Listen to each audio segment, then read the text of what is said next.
Experts agree that we're currently living in what we call a loneliness epidemic. I'd say it's particularly interesting in the age we're living in now because we have this illusion of hyperconnectivity. We've got this kind of globalization thing happening where we're more able to talk to people all around the world than ever because of the internet and the way we're able to communicate.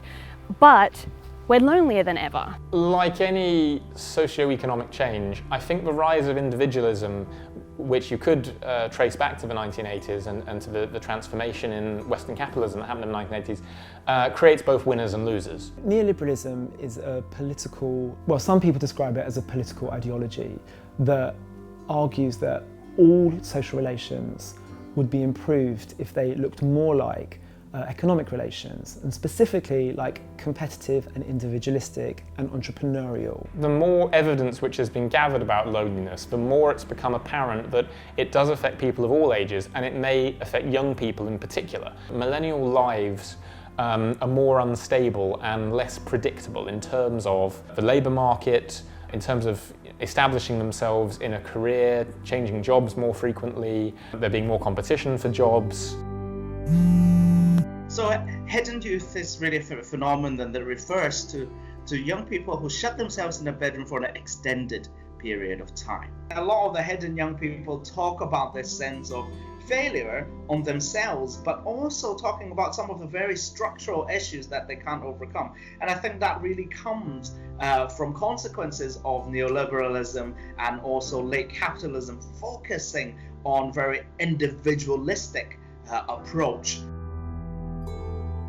People talk about neoliberalism, wanting to get under the skin. And one of the major ways that's done is through our culture.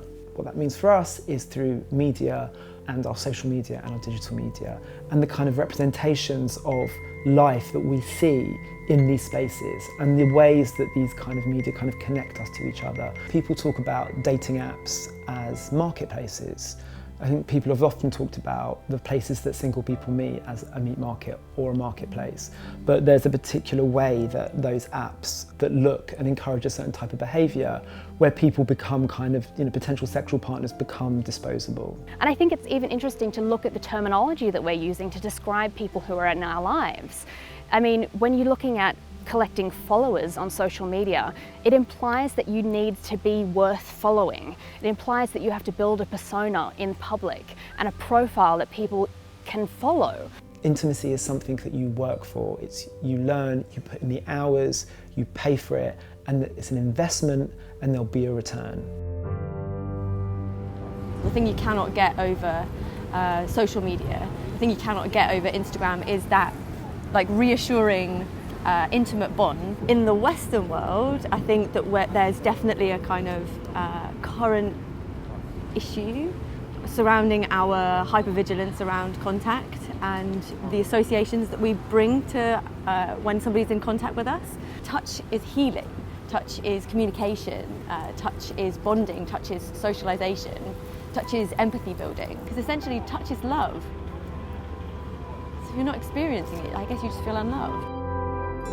Neoliberalism as a hegemonic project doesn't always win. I mean, there are ways that, even though that is kind of promoted in mainstream culture, there are ways that neoliberalism fails to convince people that being competitive and entrepreneurial is the best way of being in the world.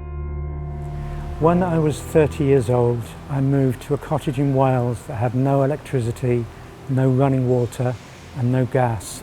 I lived there on my own for 5 years. I grew most of my own food or foraged for wild food.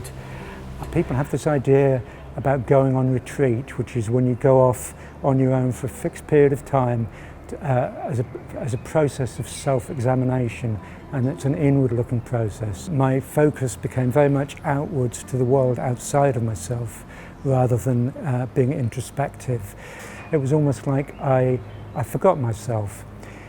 It's as if you only need a self or an identity when you're around other people. Your identity is something which is reflected back from your engagement with other people. When you're completely on your own for long periods of time, you don't actually need a sense of self.